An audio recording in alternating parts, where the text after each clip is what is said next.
fi kulilah hati wa nafasin rangka acara pembukaan musyawarah rencana pembangunan daerah tingkat kecamatan tahun 2016 bertempat di Kecamatan Cabang Bungin. Hadirin yang kami hormati, mengawali acara di tempat ini menyanyikan bersama lagu kebangsaan Indonesia Raya dilanjutkan dengan himne dan mas Kabupaten Bekasi oleh tim paduan suara PGRI dan diikuti undangan lainnya. Tim paduan suara PGRI dipersilakan untuk menempati tempat yang telah ditentukan. Hadirin tamu. Bangunlah jiwanya, bangunlah badannya untuk Indonesia Raya. Indonesia Raya, merdeka, merdeka, tanahku, negeriku yang suci. Langkah bergerak tetap pasti, seiring laju membangun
kemudian para kepala desa, anak kepala desa. Lengkap. Lengkap ya. Lengkap beserta BPD, pengurus RT RW, juga ibu-ibu cantik yang barusan nih, guru ya. Oke. Dan juga tentunya Bapak Ibu sekalian, para peserta Musrembang Kecamatan tahun 2016. Puji syukur pada Allah Subhanahu wa Ta'ala, pada sore hari ini kita dapat bersilaturahmi dan salawat dan salam senantiasa tercurah kepada Nabi besar Muhammad sallallahu alaihi wasallam. Mudah-mudahan kita semua yang hadir pada saat ini mendapatkan syafaatnya di yaumil qiyamah. Bapak Ibu sekalian, pertama-tama saya ingin tanya, cinta nggak sama Bekasi? Beneran? Saya tes kepala desa Kurnia. Hari ulang tahun Kabupaten Bekasi tanggal berapa? 15 Agustus.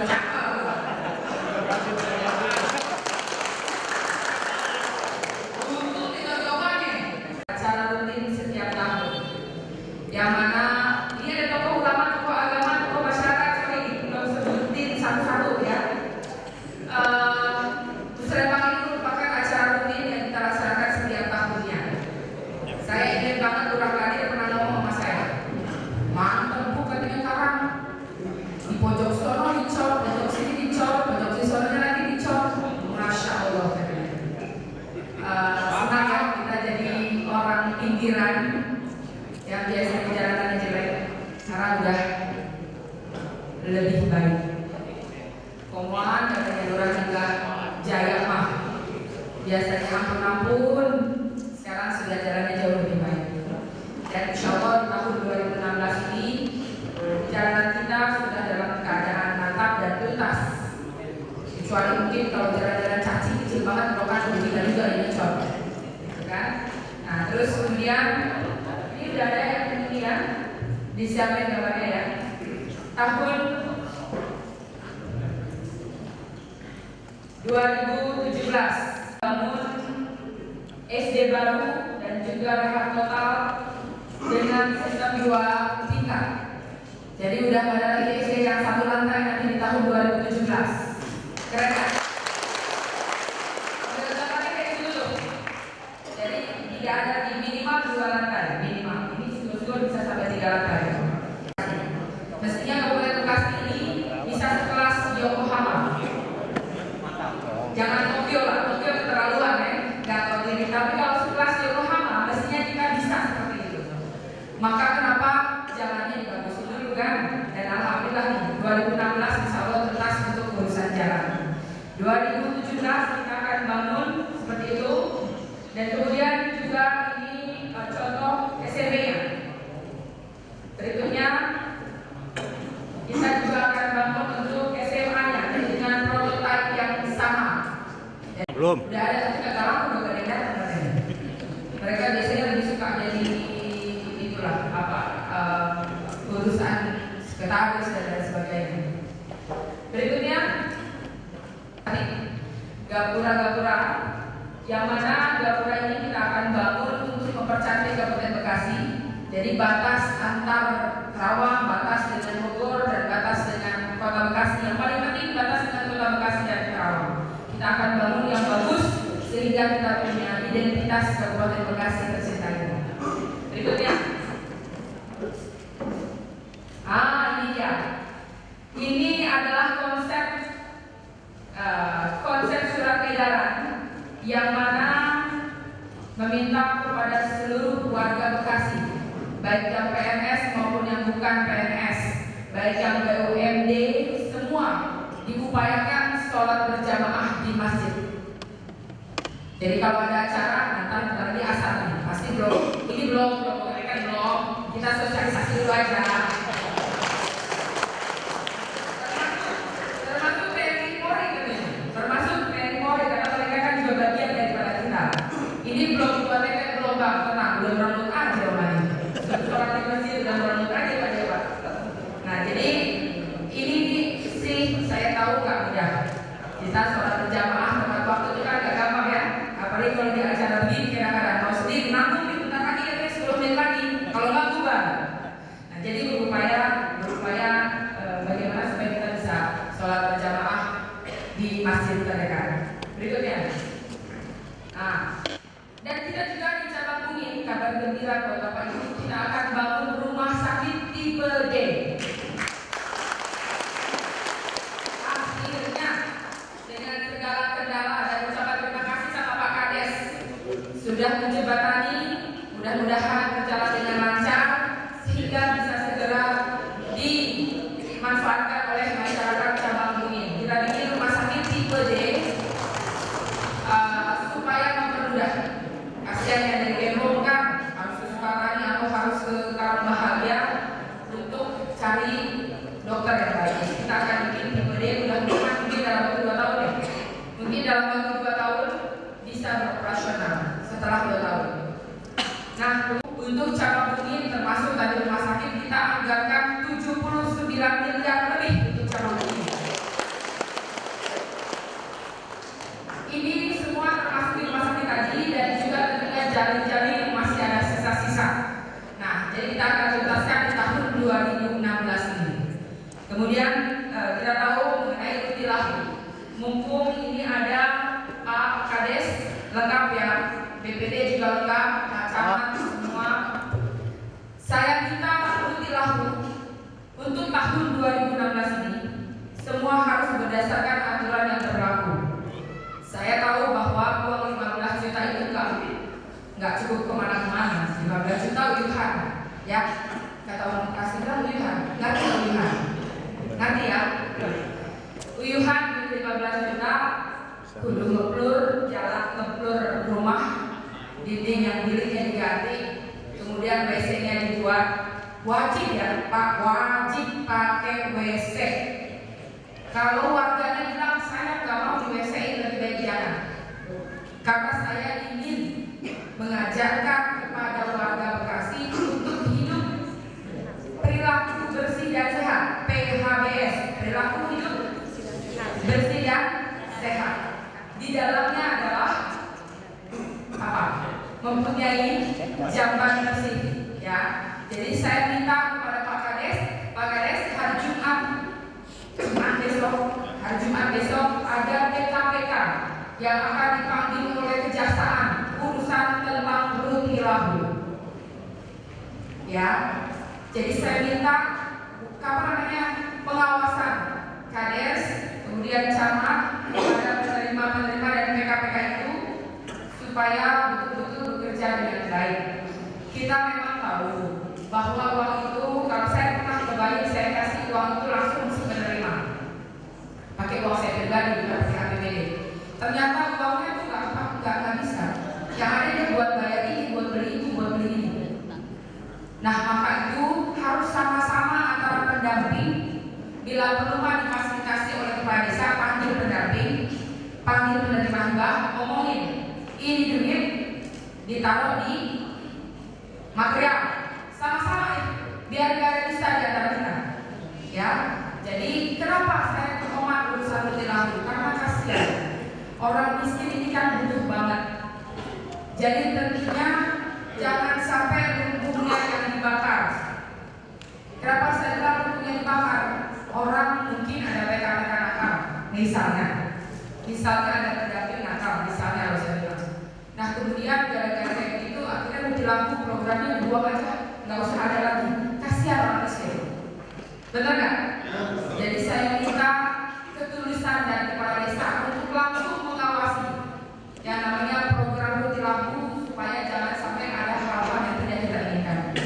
Nah, jadi sekarang ini lagi dipanggil sekecamatan, kalau nggak salah satu kelurahan saja ya, sedang dipanggil oleh Kejaksaan. Mudah-mudahan mereka membentuk kerja baik. Setahu saya sebenarnya kerja baik. Kalau saya memang enggak, biar institusinya yang dibunuh, jangan lumbungnya yang dibakar, ya kan? Programnya tidak salah, tetapi oknumnya yang bicara mungkin. Jadi kita berdoa mudah-mudahan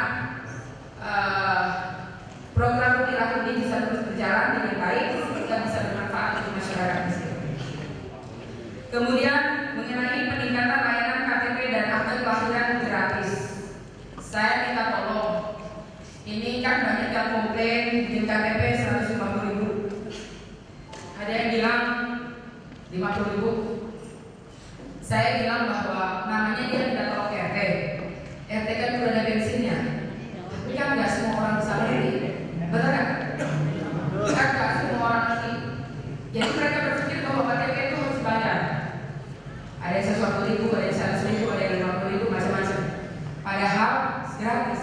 Sebetulnya kalau dia mau, dia bisa aja langsung nggak usah bayar, betul kan? Nah tapi kan karena minta tolong sama orang atau karena kalau di perumahan dia minta tolong mas satpam. Nah dia harus bayar satpam itu tadi kan. Nah dia bilang oh KTP nggak gratis kok saya bayar. Padahal nanti akan menyuruh orang gitu loh. Paham ya?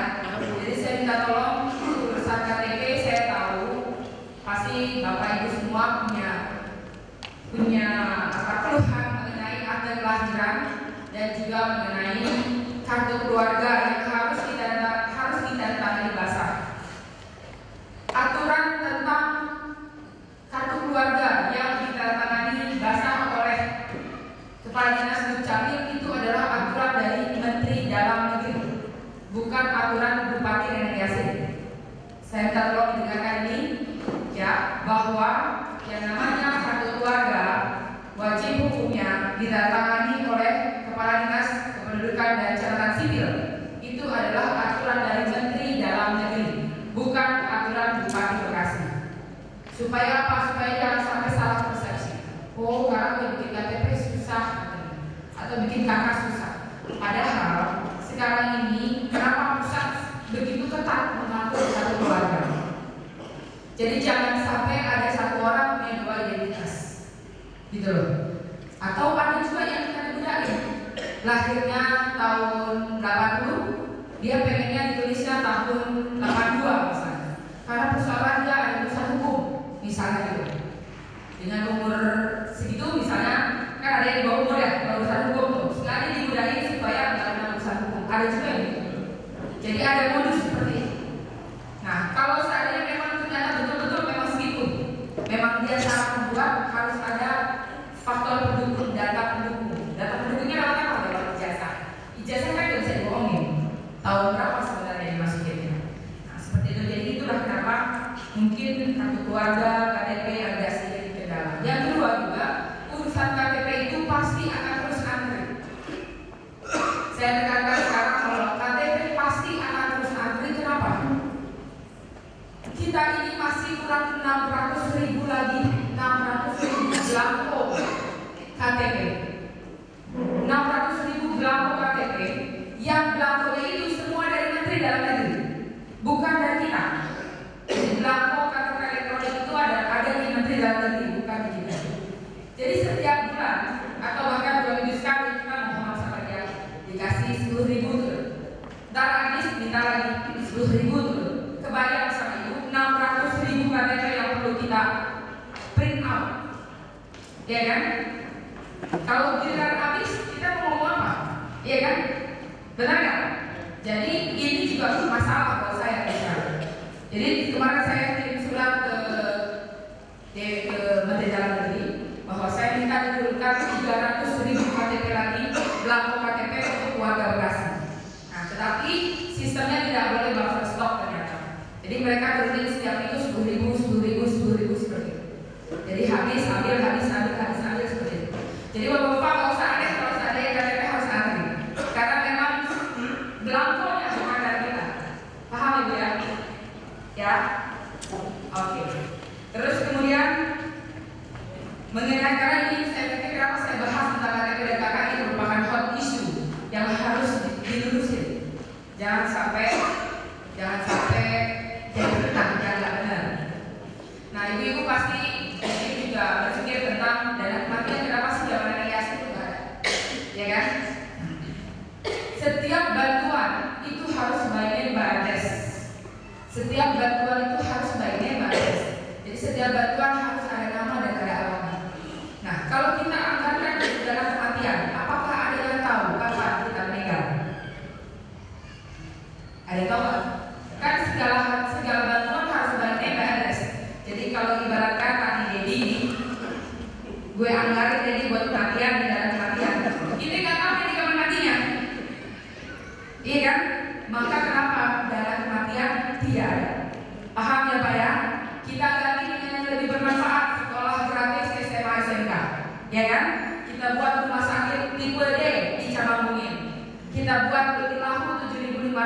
Total sampai tahun ini kita bangun 23.500 rumah tidak layak huni di Kota Bekasi.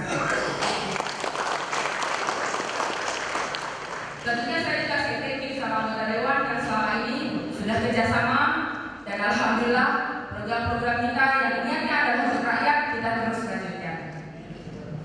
Terus kemudian mengenai kita akan membangun, kita juga akan memberikan tunjangan daerah buat guru honorer. Guru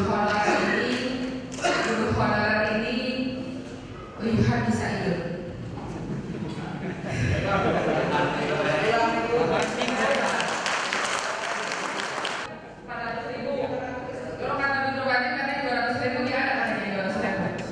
Tapi nanti sistemnya kita akan hitung dulu jumlah siswa.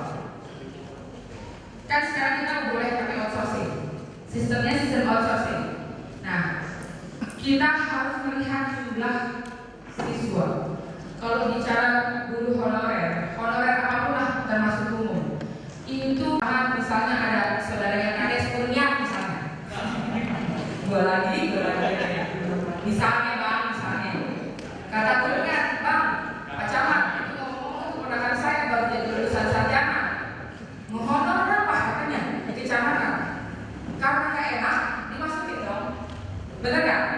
Karena nggak enak dimasukin. Terus ntar Sindang Jaya, ada Sindang Jaya, dia punya apa gitu ya, adiknya misalnya, bilang lagi ke Pak Camat, aduh Pak Camat punya adik saya nganggur, tolong honor dah, masukin lagi. Habis itu yang jadi masalah, habis jadi honor dia akan jadi PNS. Itu yang jadi pusing. Sedangkan yang ngangkat PNS adalah Menteri Pendayagunaan Aparatur Negara, atau biasa kita singkat Menpan. Jadi bukan bupati, omongan di guru-guru biasanya ekran, guru foto. Udah foto selfie. Udah gitu dia ngomong, angkat saya mau jadi PNS. Itu bang, selfie angkat saya mau jadi PNS.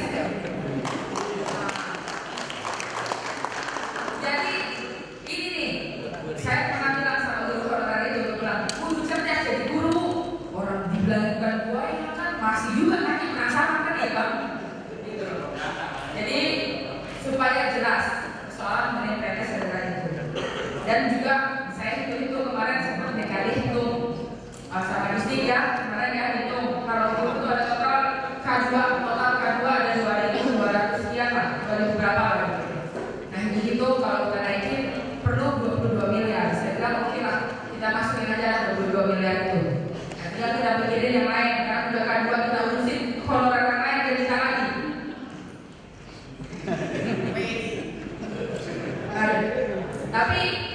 Tapi apapun itu ya, itulah yang mereka, saya bilang sama mereka bahwa kalau guru itu memang nasibnya pengabdian kita. Maksud saya juga yang bilang kita mau bayarin gede-gede, kagak bisa duitnya kurang, ya kan? Tapi minimal di akhir masa jabatan ini saya sempat kumpul dengan yang K2 dulu nih, belum bicara yang lain. Itu alhamdulillah bisa silaturahim, kongko dan alhamdulillah insyaallah kita akan upayakan mudah-mudahan dibantuin sama Bapak Ibu Narman nanti supaya bisa naikin.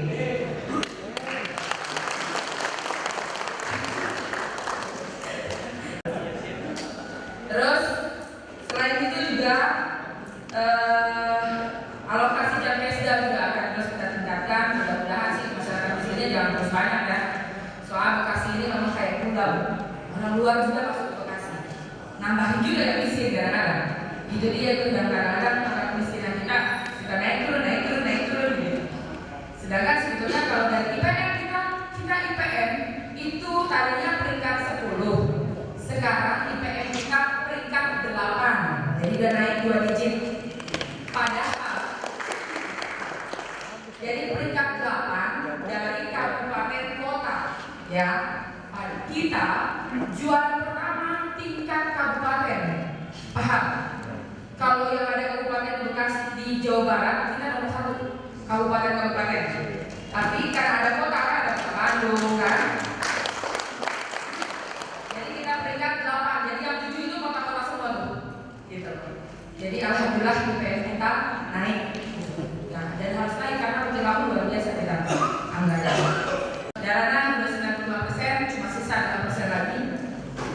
Kemudian juga kita akan bangun underpass Tambun, mengurangi macet. Kemudian pembebasan lahan untuk underpass Cibitung. Kita juga akan bangun pembangunan flyover Tegal Gede, jembatan Bali, jembatan Cibuntu untuk mengurangi kemacetan di tahun 2016 ini. Juga RT/RW jadi 200.000. Terus kita juga akan memberikan perhatian kepada guru TPA, guru ngaji di APBD Kabupaten Serang, dan juga guru TPA nanti insyaallah kita juga berikan perhatian di tahun 2016 akhir nanti, mudah-mudahan bisa lancar doa itu. Terus mengenai penyerapan tenaga kerja, dulu saya pernah jadi 50.000 ya, 50.000 tenaga kerja, dan tahun ini ternyata alhamdulillah sudah 51.160 orang. Jadi kalau urusan yakin nggak apa-apa, tapi kita terus juga di tahun 2016 dan 2017 ke depan. Seperti itu semua, dan mudah-mudahan Allah Subhanahu Wa Taala senantiasa memberikan barokah untuk kita semua. Saya solusi dari segala permasalahan yang ada, dan juga kepada para SKPD, saya meminta agar para kepala SKPD yang ada, karena mereka harus selesai kalau kita lagi susah itu kayak apa. Nah dengan begitu kan pasti semangat tuh dia kerjanya juga. Dan saya yakin Pak, apapun yang kita kerjakan bisa jadi amal ibadah. Terus kemudian seluruh prioritas program pembangunan hasil musrembang kecamatan berdasarkan hasil survei para musrembang oleh tim terpadu pada tanggal 26 Januari sampai dengan 5 Februari. Jadi sekarang kita semua perencanaan harus sesuai aturan. Sebelumnya bahwa dalam perencanaan pembangunan daerah yang lalu masih terdapat aspirasi masyarakat yang belum terakomodir. Dan kita tahu bahwa APBD kita ini juga terbatas. Banyak yang mesti kita berikan perhatian, bukan hanya cabang Bumin, tapi Setu, Sukawangi, Sukamekar, semua juga kita harus berikan perhatian, dan hanya Allah sajalah juga masyarakat tentunya yang akan merasakan dan tahu apa yang sudah kita buat. Kami, saya Bupati Bekasi, kemudian juga anggota Dewan semua SKPD sudah luar biasa all out memberikan seluruh ide kami, seluruh pemikiran kami, tentunya untuk masyarakat Kabupaten Bekasi. Dan saya tahu bahwa kurang itu pasti ada. Yang namanya kurang itu pasti ada, sifat manusiawi. Kadang-kadang dari jalan 10 kilo kita udah con 9,5 kilo, tetap aja rakyat bilang bupatinya nggak bisa kerja. Padahal udah kita con tuh 9,5 kilo, ya kan? Tetapi dia nggak tahu kita setengah hati yang dari itu. Bagaimana kita mengkontrol, bagaimana supaya masyarakat yang lain juga terlayani. Jadi tentunya mudah-mudahan Allah Subhanahu Wa Taala selalu memberikan ridho untuk kita semuanya.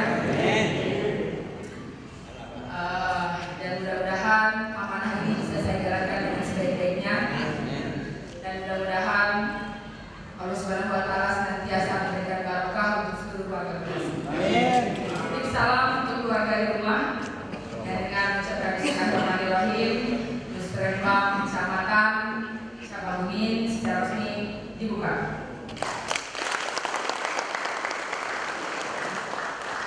Dan mari kita bersama berdoa untuk ayah ibu kita.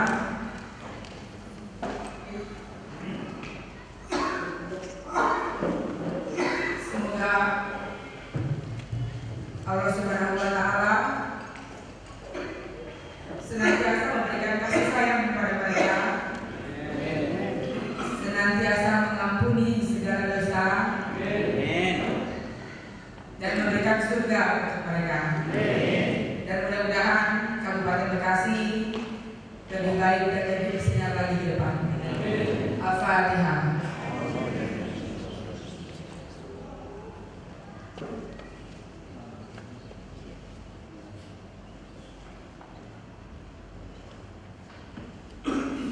Rabbana atina fid dunya hasanah wa fil akhirati hasanah wa qina adzabannar. Allahumma sallimna wa sallim ma ma'ana. Allahumma hafizna wa hafiz ma ma'ana. Allahumma balighna wa baligh ma ma'ana. Allahumma simna wa sim ma ma'ana. Allahumma rfa' darajatina. Allahumma rfa' darajatina. Allahumma rfa' darajatina.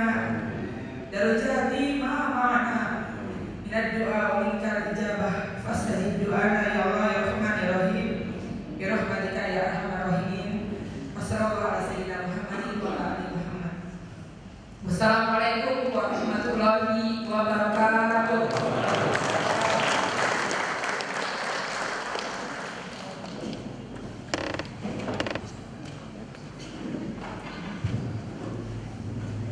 Telah selesai, acara dilanjutkan dengan kunjungan oleh Bupati Bekasi dengan paparan oleh Kasih.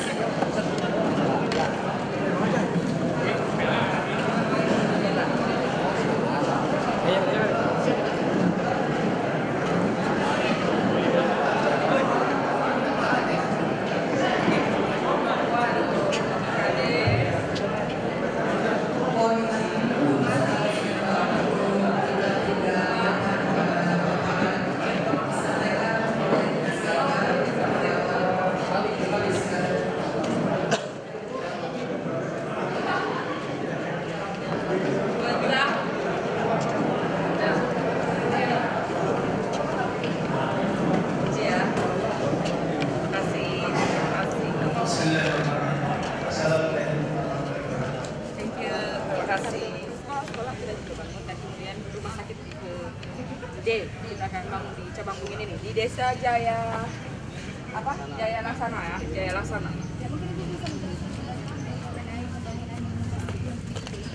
Ya. Cabang Bungin ini kan agak jauh dari mana-mana ya.